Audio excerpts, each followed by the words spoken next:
देखिए, आज का जो हमारा टॉपिक है वो आधारित है कृषि विज्ञान पर। देखिए, आज का जो ये टॉपिक है ये आधारित है कृषि विज्ञान पर, कक्षा 10। और अब से जितनी वीडियो बनेगी उनमें से कम 10-12 वीडियो मैं कृषि विज्ञान पर लगातार बनाने जा रहा हूँ। अगर चैनल पर नए हो तो उसको ज़रूर लाइक कीजिए, उसको सब्सक्राइब कीजिए, उसको शेयर भी करें ज़रूर। तो चलिए चलते हैं अपनी पहले वीडियो की तरफ, कृषि विज्ञान, जिसका पहला ही जो चैप्टर है वह है मृदा विज्ञान। देखिए, चैप्टर नंबर 1 है मृदा विज्ञान। पहले परिभाषा देख लेते हैं हम मृदा की। जो मृदा जो शब्द है उसकी उत्पत्ति लैटिन भाषा के शब्द सोलम से हुई है। सोलम का अर्थ होता है फ्लोर या फर्श। इस प्रकार जो मृदा है उसे भूमि की ऊपरी परत माना गया है। ऐसा अनुमान है कि शुरुआत में पृथ्वी जो थी सूर्य का एक अंग थी। किसी समय यह सूर्य से अलग होकर गैस के गोले के रूप में सूर्य के चारों तरफ चक्कर काटने लगी। समय ढलता गया, साथ साथ धरती भी ठंडी होती चली गई, अर्थात इसका तापमान भी गिरता चला गया, जिसके फलस्वरूप इसकी ऊपरी परत चट्टानों तथा मोटी तह में बदल गई। इस ठोस पिंड को ही पृथ्वी कहते हैं। इस प्रकार पृथ्वी की ऊपरी सतह, जिसमें वनस्पति जीव जंतु के विघटन से प्राप्त ह्यूमस का मिश्रण पाया जाता है, जिसके सहयोग से फसलें पैदा होती है, उसको भूमि मृदा कहते हैं।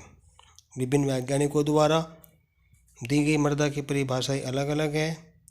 पहली परिभाषा के अनुसार मृदा चट्टानों, खनिजों तथा जैविक पदार्थों का सम्मिश्रण है। दूसरी परिभाषा में वैज्ञानिक हिलगार्ड लिखते हैं कि मृदा पृथ्वी का एक स्थिर व चूर्णित भाग है, जिसमें पौधे अपनी जड़ों की सहायता से एक आधार, पोषक तत्व और वृद्धि के लिए आवश्यक दशाओं को प्राप्त करने में समर्थ होते हैं। मृदा पृथ्वी की वह ऊपरी सतह है जो प्राकृतिक क्रिया द्वारा चट्टानों के सूक्ष्म कणों से बनी है, जिसमें खनिज, वायु तथा जैविक पदार्थ पर्याप्त मात्रा में पाए जाते हैं। अब हेडिंग है मृदा पादप वृद्धि का एक माध्यम है। Soil is medium of plant growth. पौधों की वृद्धि को प्रभावित करने वाले कारकों को 3 भागों में बांटा है। पहला जलवायु संबंधी कारक, दूसरा है जीवीय बायोटिक फैक्टर, तीसरा है मृदीय कारक। मृदीय कारकों में मृदा के सभी भौतिक, रासायनिक और जैविक गुण तथा मृदा में होने वाली सभी प्रक्रम जो मृदा की खनिजों को, खनिज तत्व तथा जल प्रदान करने की क्षमता को प्रभावित करते हैं, सम्मिलित है। मृदा पौधों की वृद्धि के लिए निम्न आवश्यक दशाएं प्रदान करती है। आवश्यक पोषक तत्व हैं सभी पौधों को अपने पोषण के लिए carbon, nitrogen, oxygen, nitrogen, phosphorus, potash, calcium, magnesium, iron और सल्फर जैसे पोषक तत्वों की आवश्यकता पड़ती है। मृदा से पौधों को फास्फोरस, पोटेशियम, गंधक, calcium, iron, boron, manganese, copper, जस्ता, मोलिब्डेनम तथा क्लोरीन प्राप्त होते हैं। नाइट्रोजन मृदा तथा वायु दोनों में मिलती है। वायु और जल से पौधों को कार्बन, हाइड्रोजन और ऑक्सीजन मिलती है। जल यह मृदा का एक प्रमुख अंग होता है।